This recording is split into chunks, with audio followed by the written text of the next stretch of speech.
CBSE update educator में आपका स्वागत है। चैनल पर नए हैं तो चैनल को सब्सक्राइब कर दें, बेल आइकन दबा लें, वीडियो को अंत तक अवश्य बने रहें जिससे आने वाला हर नोटिफिकेशन आपको पूरी जानकारी मिल सके। हम आपके लिए लेकर आते हैं daily top 20 question NCERT pattern पर आधारित साइंस सब्जेक्ट की टेस्ट सीरीज जो टोटल एनसीईआरटी पैटर्न पर आधारित होती है, जिसमें से ऑल कॉम्पिटिशन में सवाल पूछे जाते हैं। इसी के साथ हम लेकर आते हैं weekly top 100 MCQ NCERT pattern पर आधारित साइंस सब्जेक्ट की सीरीज। इसी के साथ साथ हम अब लेकर आते हैं एजुकेशन से रिलेटेड लेटेस्ट और ऑथेंटिक न्यूज़। तो वीडियो को अंत तक देखा करें, वीडियो को ज़्यादा से ज़्यादा शेयर कर दें, लाइक कर दें, कमेंट कर दें। इसी क्रम में हम आपके लिए लेकर आए हैं टॉप 20 आनुवांशिकता एवं जैव विक्रम से संबंधित 1220 MCQ एनसीईआरटी पैटर्न पर आधारित प्रश्न। पहले प्रश्न की ओर चलते हैं। पहला प्रश्न है, जीव की जीनी रचना को कहते हैं जीन प्रारूप, लक्षण प्रारूप, समजात या समवर्ती। तो इसको कहते हैं जीन प्रारूप। अगला प्रश्न है, समरूप अंग होते हैं कार्य में समान, रचना में समान, रचना एवं कार्य दोनों में समान, उपयुक्त में से कोई नहीं। तो इसका सही आंसर होगा कार्य में समान। अगला है, द ओरिजिन ऑफ स्पीसीज नामक पुस्तक किसने लिखी? डार्विन ने, ओपेरिन ने, लेमार्क ने या कोई नहीं। तो ये पुस्तक लिखी थी डेमार्क ने। ये सही होगा। अगला प्रश्न है, मनुष्य में कितने जोड़े गुणसूत्र पाए जाते हैं? 26 जोड़े, 14 जोड़े, 23 जोड़े, 15 जोड़े। तो ये प्रश्न कई बार आ चुका होगा, तो इसमें ठीक है ना, 22 44 ऑटोसोम्स होते हैं और एक जोड़ा सेक्स क्रोमोसोम का होता है, तो कुल मिलाकर के 23 होते हैं। सही होगा। अगला समजात अंग होते हैं कार्य में समान, रचना में समान, रचना एवं कार्य दोनों में समान, उपयुक्त में से कोई नहीं। तो इसका सही आंसर होगा रचना में समान। अगला है, हीमोफीलिया में, यानी हीमोफीलिया एक रोग होता है, इसमें क्या होता है?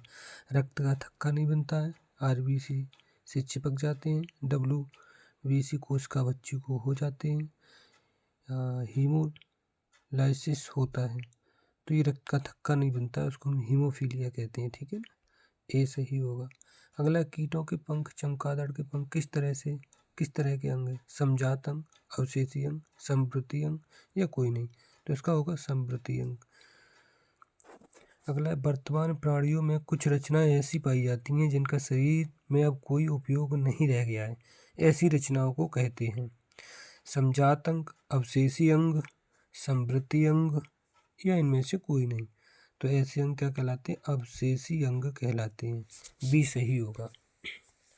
अगला है, कोशिका में पाया जाने वाला आनुवांशिक पदार्थ है प्रोटीन, कार्बोहाइड्रेट, आरएनए या डीएनए। तो कोशिका में पाया जाने वाला आनुवंशिक जो पदार्थ है वो डीएनए होता है। ठीक है, कहते हैं ना डीएनए रिपोर्ट आने दो। अगला है, जीन है डीएनए का एक भाग, आरएनए का एक भाग, क्रोमोसोम का एक भाग, यकृत का एक भाग।